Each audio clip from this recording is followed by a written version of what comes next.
거룩하신 하나님 아버지, 은혜를 감사합니다. 이 아침에 우리를 부르시고 말씀 따라 기도의 자리로 나아갈 수 있도록 인도하심을 감사합니다. 오늘도 주의 말씀을 의지하여 하루를 시작합니다. 성령께서 우리를 인도하옵소서. 예수님 이름으로 기도드립니다. 아멘. 찬송가 68장 하나님께 찬양드립니다. 오 하나님, 우리의 창조주시니 내 주님께 귀한 것 드립니다. 내 주께만 엎드려 경배드리며 내 주의 이름 높이 찬양하네.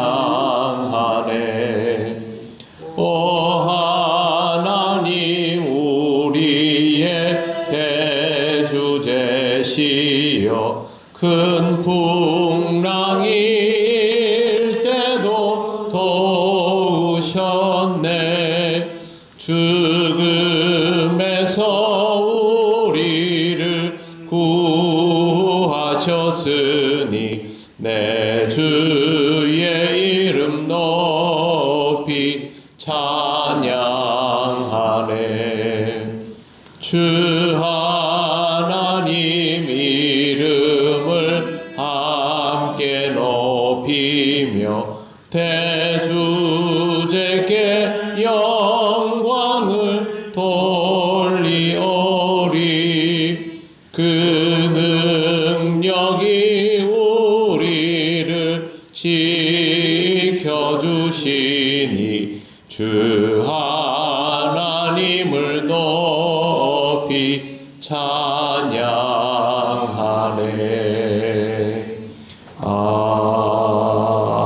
아멘.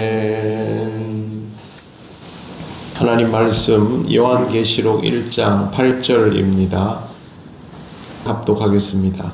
주 하나님이 이르시되 나는 알파와 오메가라. 이제도 있고 전에도 있었고 장차 올 자요 전능한 자라 하시더라. 아멘. 네, 오늘 본문에 드디어 알파와 오메가라는 표현이 나옵니다. 알파와 오메가라는 말이 먼저 눈에 들어오지만 이 구절은 원문 어순에 맞게 번역하는 것이 좋습니다. 하나님의 자기 선언이기 때문에 그렇습니다. 지금도 계시고 전에도 계셨고 앞으로 오실 전능하신 주 하나님께서 나는 알파요 오메가이다 라고 말씀하십니다. 이게 올바른 어순에 따른 해석입니다. 그러니까 지금 우리가 읽고 있는 이 구절과는 반대로 순서가 되어 있지요. 하나님의 자기 선언이라는 의미에서 출애굽기에 나오는 나는 스스로 있는 자니라와 같은 맥락이라고 할 수 있습니다. 하나님의 자기 선언이 나는 알파요 오메가이다 입니다. 그리고 이 하나님에 대한 요한의 해석이 지금도 계시고 전에도 계셨고 앞으로 오실입니다. 그러니까 하나님의 자기 선언과 요한의 해석을 구별해서 볼 수 있어야 한다라는 것이죠. 그런데요, 우리 이 본문을 보면 일단 알파와 오메가는 시작과 끝이라는 말입니다. 안에 있는 과정도 다 들어간다는 뜻인데 시점에 대해서 이렇게 되어 있습니다. 이제도 있고 전에도 있었고 장차 올 자라고 되어 있습니다. 보통 우리가 시간을 가지고 이야기를 하면 과거에도 있었고 지금도 있고 앞으로도 있을 이렇게 표현하지 않습니까? 그런데 여기는 지금도 있고가 먼저 나옵니다. 그러니까 이제도 있고 이건 지금도 있고입니다. 그 다음에 전에도 계셨고 그리고 장차 올 자라고 되어 있습니다. 그러면 왜 어제도 있었고 오늘도 있고 내일도 있고 이런 식이 아니라 지금도 계시고를 제일 먼저 썼을까요? 요한은 그렇게 해석했지 않습니까? 그 말은 하나님은 언제나 현재적인 분이다 라는 데에 초점이 맞추어져 있기 때문입니다. 하나님이 과거에도 계셨고 앞으로도 계실 것인데 그때도 하나님은 현존적인 분이었고 지금도 하나님은 현존적이시며 앞으로도 현존적이시다라는 겁니다. 지금 이 시대에서 옛날을 보면 그때의 하나님이죠. 아브라함과 이삭과 야곱의 하나님이죠.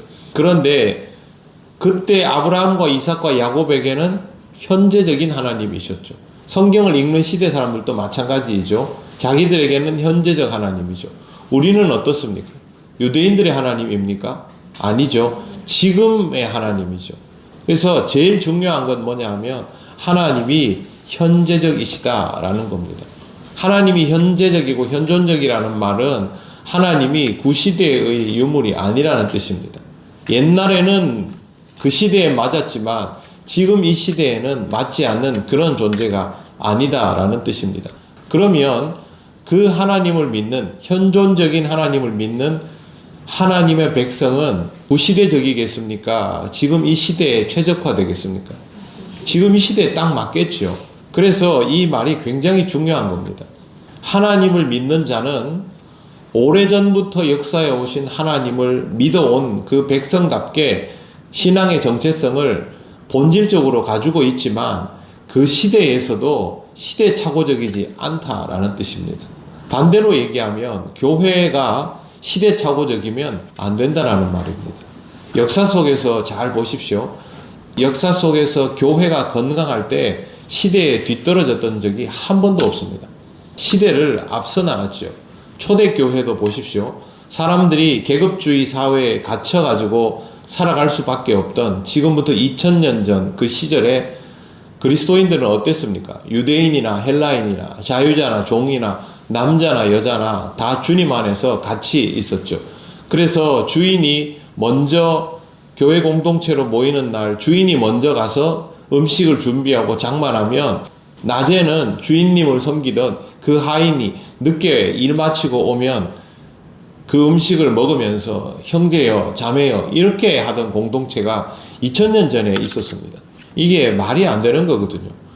그런데 그게 됐습니다. 그리고 로마의 그 타락한 문화와 그 상태 속에서도 그리스도인들이 굉장히 건강했기 때문에 도덕적으로 결국에는 로마가 그 제국을 지키기 위해서 건강한 사람들을 등용시켜야 했고, 그래서 3세기경에 들어와서는 기독교인들이 로마의 공직에 대거 투입됩니다.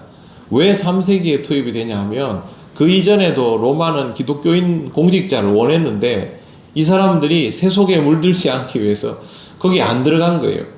그러다가 복음이 점점 확장되고 기독교적 세계관이 확장되니까 지금은 되겠구나 해서 기독교인들이 공직자로 투입돼서 실제로 로마의 공직 세계가 그리스도인들로 많이 채워지고, 그래서 그 콘스탄틴 황제가 정치적으로 자기의 입지를 곤고히 하기 위해서 기독교를 국교화한 것입니다. 그러니까 뒤처지지 않았죠. 종교개혁은 뭐 두말할 것도 없죠. 종교개혁을 이루어 놓고 그냥 종교개혁을 했습니다 라고 한 게 아닙니다. 실제로 종교개혁을 이루어 갈 때 주요 도시들, 종교개혁적 성향이 용인되었던 도시들은 도시개혁을 이룹니다. 대표적인 곳이 스위스 제네바입니다. 칼빈이 제네바를 개혁했습니다. 교회만 개혁한 게 아니라 도시 자체를 바꾸어 놓아서 사실상 제네바는 1500년대에 거의 지금 갖다 놓아도 손색이 없을 만큼 어쩌면 지금 이 시대보다 더 선진화된 도시를 구축해 내었습니다. 그래서 제네바가 아주 특별한 도시가 되어서 항상 시대를 앞서 나가는 도시로 존재했었고요. 지금 여러분 제네바가 어떤 곳이냐 하면요. 유럽의 UN 유럽 본부가 제네바에 있습니다. 국제적십자 본부가 제네바에 있고 국제경제기구 등 국제연합에 관계되는 기구가 22개, 그 다음에 비정부기구 250개가 제네바라는 도시에 있습니다. 그러니까 전 세계에서 필요한 모임들 중에 국제적으로 비중 있는 것은 전부 제네바에 있습니다. 제네바가 뉴욕은 아니지 않습니까? 워싱턴도 아니지 않습니까? 스위스에 있는 도시인데 스위스에 있는 도시들이 서울만 하지도 않습니다. 그런데 서울에도 없는, 다른 어떤 도시에도 없는 세계적인 국제기구들이 제네바에 죄다 모여있는 이유는 제네바가 시대를 앞서가는 자리에 항상 있었기 때문입니다. 출발이 종교개혁입니다. 세계교회협의회도 제네바에 있고 루터교 세계연맹도 제네바에 있습니다. 기독교는 시대에 뒤처졌던 적이 한 번도 없습니다. 지금 우리도 마찬가지입니다. 이 시대를 잘 읽고 이 시대의 지금의 필요에 답하는 것이 아니라 시대를 앞서 나가는 하나님께 맞추어서 먼저 지평을 열어가는 그리스도인이 되어 나갈 수 있어야 됩니다.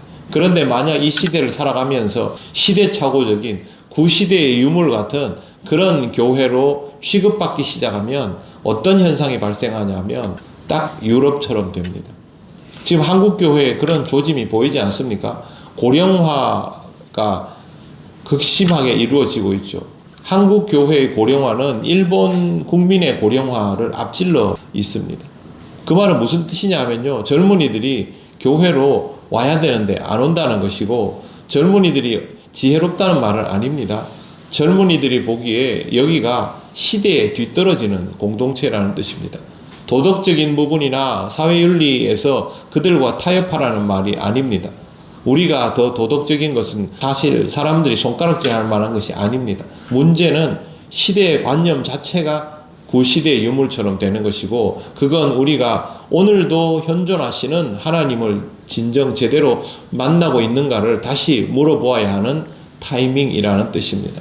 하나님은 그때도 현존적이시고 지금도 현존적이시고, 세상이 막 더 많이 바뀌어서 첨단 과학들이 우리를 완전히 도배하는, 앞으로 우리가 경험해보지도 못할 미래에도 하나님은 현존적이십니다. 그러므로 그리스도인답게 시대착오적이지 않은 그런 존재감을 가지고 이 땅을 살아가는 여러분들이 되시기를 바랍니다. 기도드리겠습니다. 하나님 은혜를 감사드립니다. 우리를 언제나 시대의 정신을 읽을 수 있는, 그리고 그 시대 정신을 신앙인답게 받아들여 갈 수 있고 개척할 수 있는 사람들로 만들어 주신 것을 감사합니다. 우리에게 맞추어가는 교회가 아니라 하나님의 그 부르심에 합당하게 주님의 몸답게 시대를 이끌어 갈 수 있는 교회와 그리스도인이 되기를 원합니다. 성령 하나님 말씀 속에서 지혜를 보게 하시고 그 지혜를 따라 살아가는 우리들이 되게 하여 주시옵소서. 예수님 이름으로 기도드립니다. 아멘.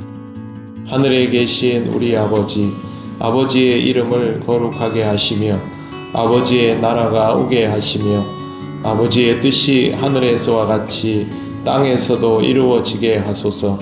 오늘 우리에게 일용할 양식을 주시고 우리가 우리에게 잘못한 사람을 용서하여 준 것 같이 우리 죄를 용서하여 주시고 우리를 시험에 빠지지 않게 하시고 악에서 구하소서. 나라와 권능과 영광이 영원히 아버지의 것입니다. 아멘.